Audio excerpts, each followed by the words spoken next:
Hello and welcome to Coffee Break Conversations. Let's talk about workplace mental health.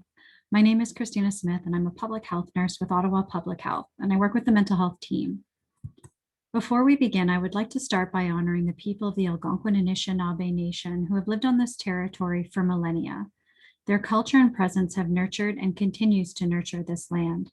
I would also like to extend that honor to all First Nations, Inuit, and Métis, their elders, their ancestors, and their valuable past and present contributions to this land. This has been a challenging time for all of us. Businesses especially have had to adapt and be flexible in ways that they have never had to before. The resilience and strength shown by so many has been incredible. While we are all in this pandemic together, we each have our own set of circumstances that brings its own set of challenges. As such, it's important to consider what are your specific needs during this time to help you get through this. OPH has heard from different people that it can be difficult to sift through all the resources that are out there. The purpose of this coffee break conversation is to provide you with some tips and strategies to help you get through this time. We will cover OPH resources and suggestions for people working in many different types of jobs, as well as community resources that are available. There are some strategies that all workplaces can put into practice. One constant this year has been the need for workplaces to change and adapt. When people are informed of what changes are coming and how things are being addressed, they're better able to cope with that change. This is not a normal time, but it is very normal for people to be worried and experiencing many different emotions. It is important to acknowledge that for yourself and your employees, and to know that you are not alone. Consider promoting positive ways to cope through this challenge. Some examples include limiting the amount of time you spend focusing on COVID-19, sharing stories of recovery with one another, encouraging ways to keep our bodies and minds healthy, like eating good food, getting fun physical activity, and getting good quality sleep. You can also share positive stories of safe ways to still connect with friends and family, like spending more time with your loved ones in your home, or discovering new ways to connect with loved ones outside of your home through technology.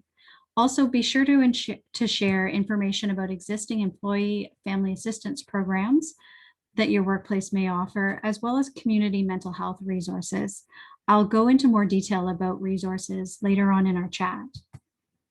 Even though we know that limiting our contacts is the best approach, many people need to interact with the public as part of the work that they do. This can be challenging for your mental health, but there are things that we can all do to protect our mental health.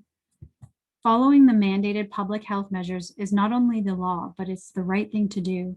By following these recommendations set out by the province to protect yourself and everyone in your workplace from getting COVID-19, this will foster a sense of trust from your clients, customers, and employees.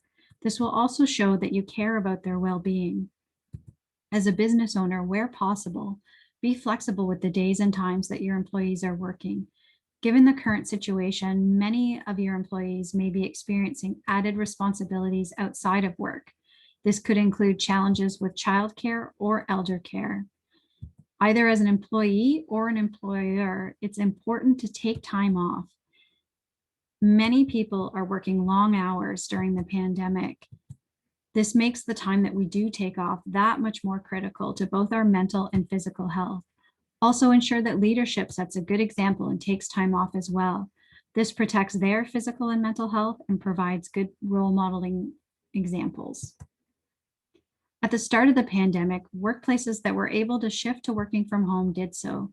This has proven to have many benefits for people, but has also come with its own set of challenges. These are some things that you can do to support yourself and others when working from home. Many of your employees are balancing a new way of work with new or additional challenges at home.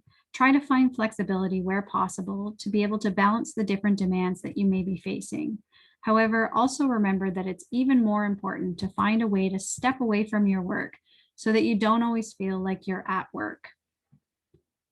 Even if someone has the tools required to work from home, people are facing many different priorities right now. People are balancing childcare or other caregiver roles that they may have had support with in the past that they don't right now. Talk to each other within your workplace to find a solution that meets the needs both of the workplace as well as the needs of your current situation at home. Now more than ever, it's important to find the positives that we can take away from any given situation and to show gratitude for them. While this was not an expected situation, benefits can still develop from this. People are adapting and learning new skills that can be used after the COVID-19 pandemic ends. This pandemic has caused many people to lose their jobs, sometimes temporarily, but not always.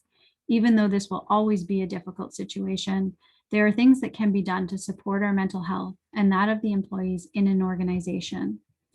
Transparency is essential to protect the psychological well-being of your staff. As a leader in an organization, you can provide this transparency. People need to know what changes to expect if they're going to be able to develop a plan to manage them. Demonstrate the value that your employees have contributed to your organization. For example, let them know that the work they've done has benefited their local community or your organization, or whatever the appropriate example is for your workplace. Learn about assistance available from the federal, provincial, and municipal governments. These supports can help you to manage your stress during this time, as well as help you plan for the immediate future.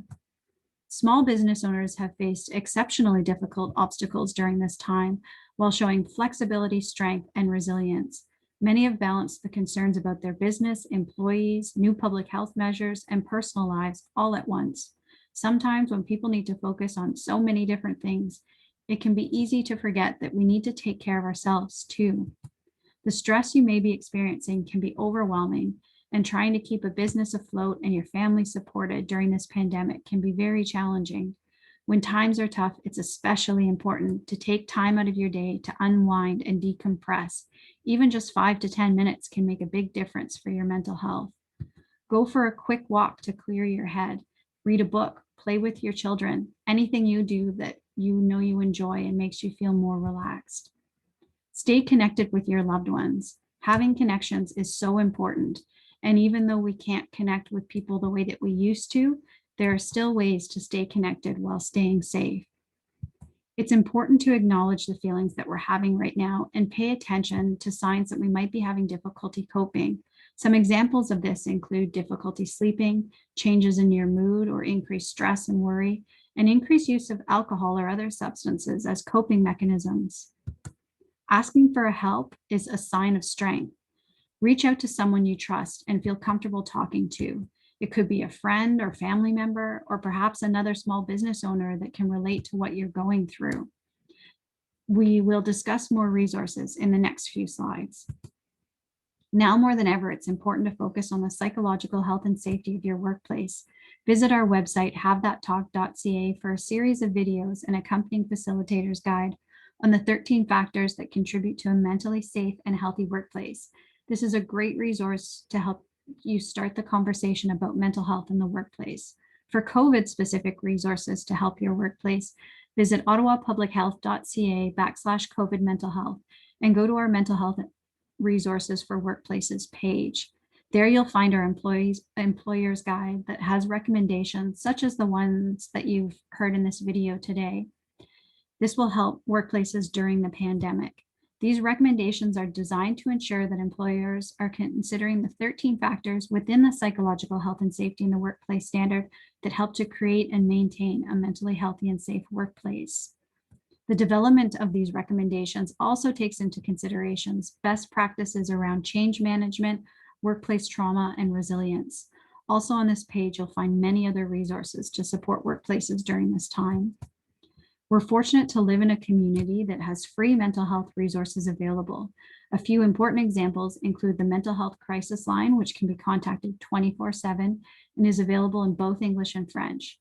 This can be reached at 613-722-6914. There's also a brand new resource that has just been launched called Access MHA. To learn more, visit accessmha.ca. This portal provides a single point of entry to Eastern Ontario's system of care for mental health and addictions.